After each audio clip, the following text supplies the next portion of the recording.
Bismillah, Bismillahirrahmanirrahim. The topic of today's discussion is cardiac arrhythmias. Cardiac arrhythmias include the normal sinus rhythm for the heart is 60 to 80 100 beats per minute. Origin should be in the SA node. The cardiac impulses should propagate through the normal conduction pathway and it has the normal velocity. Normal rhythm is 60 to 100 beats per minute. When there is more than 100 beats, it can be 150 beats per minute, 250 beats per minute or 350 beats per minute. If it is from 100 beats per minute to the 150 beats per minute, it is known as simple tachyarrhythmias or tachycardia. But if it is more than 100 to 150 to 250, then it is called paroxysmal tachyarrhythmias. If it is more than 250 beats per minute, then it is called flutter, atrial or ventricular flutter. If it is more than 350 beats per minute, then it is called atrial fibrillation, which can be atrial or ventricular fibrillation. First of all, there is simple tachyarrhythmias, then there is paroxysmal tachyarrhythmias if there is more than 150 beats per minute up to the 250 beats per minute. If more than 250 beats per minute, then it is atrial flutter, and it is more than 350, then it will call atrial fibrillation or ventricular fibrillation. Same if the beats per minute is less than 60, then it is called mild bradyarrhythmias. If it is less than 40, it is called moderate bradyarrhythmias. Or if it is less than 20 beats per minute, then it is called severe bradyarrhythmias or bradycardia. Here is a normal pictorial presentation of sinus rhythm. First of all, there is AV node, SA node. SA node shows the sinus arrhythmias. Then the conduction impulses follow the AV node. AV node, then this bundle of his. Bundle of his, ultimately there is Purkinje fibers. Atrial myocardial tissue cause atrial arrhythmias. AV node cause the junctional arrhythmias or nodal arrhythmias. Bundle of his, and then there is Purkinje fibers. Ventricle cause ventricular arrhythmias. Sinus arrhythmias, atrial arrhythmias, and junctional arrhythmias or nodal arrhythmias are known as supraventricular tachycardia because there is above ventricles. Either there is sinus arrhythmias, either there is atrial arrhythmias, or there is junctional arrhythmias or nodal arrhythmias. Then there is physiological sinus arrhythmias. Physiological sinus arrhythmias, vagus nerve inhibit the SA node. On inspiration, heart rate increases. On expiration, heart rate decreases. Vagus has negative effect on SA node. For example, in dilated diabetes mellitus, neuropathy, vagus is not working. Heart rate will not fluctuate with respiration. Vagus nerve will lead to the fluctuation in heart rate. Vagus nerve will inhibit the SA node. On inspiration, heart rate increases. On expiration, heart rate decreases. In diabetics patient, the vagus nerve is not working due to neuropathy. Heart rate will not fluctuate with respiration. Secondly, if there is transplanted heart not innervated with the vagus nerve, no changes with the respiration.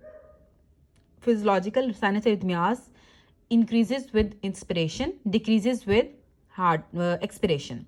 It is due to the vagus nerve. Vagus nerve ultimately inhibit the SA node. In diabetes mellitus, due to neuropathy, the heart rate will not fluctuate with respiration. And in transplanted heart, the heart rate will not fluctuate with respiration because it is not innervated by the vagus nerve. On inspiration, the RR interval decreases and there is increased beats per minute. On expiration, the RR interval increases. What is sinus tachycardia? The sinus tachycardia is known as when there is more P waves on ECG and the RR distances decreases. Sinus tachycardia occur in fever, exercise, and hyperthyroidism. What is sinus bradycardia? Sinus bradycardia occur in athletes, hypothyroid, hypothermia, and cholestatic jaundice. Less P waves on ECG and the RR distances decreases. Okay. Now there is drugs that slow down the AV node. Which drugs slow down the AV node? Calcium channel blockers, beta blockers, and digitalis. These three drugs will slow down the AV node. These three drugs will slow down the AV conduction. Calcium channel blockers, beta blockers, digoxin, BCD. Calcium channel blocker. Then there is sinus tachybrady syndrome, in which there is tachycardia, then there is bradycardia. It is known as sixth sinus syndrome, in which there is bradycardia and there is also known as tachycardia. More P waves, tachycardia, less P waves, bradycardia, both are present. Then there is atrial tachyarrhythmias. atria are acting as pacemaker, not the SA node. Usually the SA node is a pacemaker. Here the atrias are the pacemakers. Atrial tachycardia, if it is 120 to 150 beats per minute, multiple P waves and one QRS complex.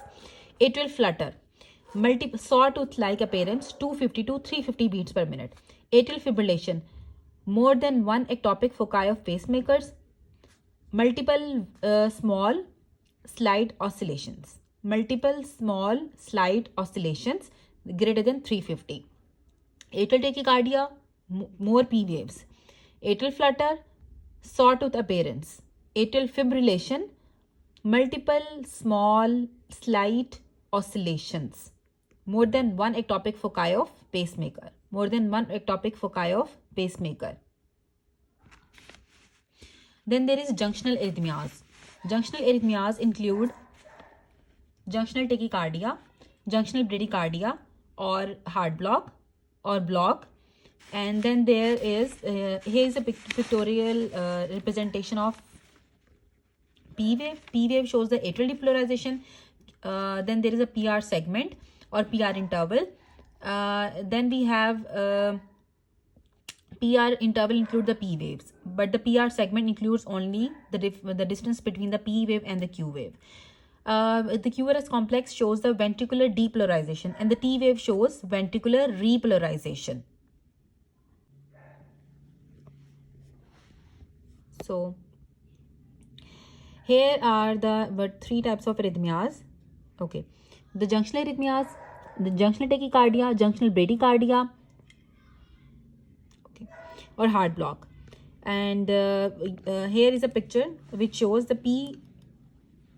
Here is a picture which shows the RR segment AV nodal delay, PR segment AV nodal delay. If the PR segment is prolonged, then there is AV nodal delay. If PR interval is prolonged, then atrial depolarization and AV nodal delay. PR segment shows the AV nodal delay. P represent the atrial depolarization. The QRS complex shows the ventricular depolarization. The distance between the P and the Q wave is the AV nodal delay, and the distance from P interval to the Q wave, to the start of the Q wave, which is a PR interval. PR interval shows the atrial depolarization and then AV nodal delay. PR interval is AV nodal delay, P wave is atrial depolarization, and the PR interval includes atrial depolarization plus AV nodal delay, which is PR interval. Okay, now we have the junctional bradycardias or the blocks or heart block. Here we have three types of heart block. First of all, first degree heart block, second degree heart block, and then the third degree heart block. First degree heart block, every P wave and followed by the QRS complex, but there is increased AV nodal delay. PR interval is prolonged. First degree heart block has PR interval prolonged, but every P wave has QRS complex.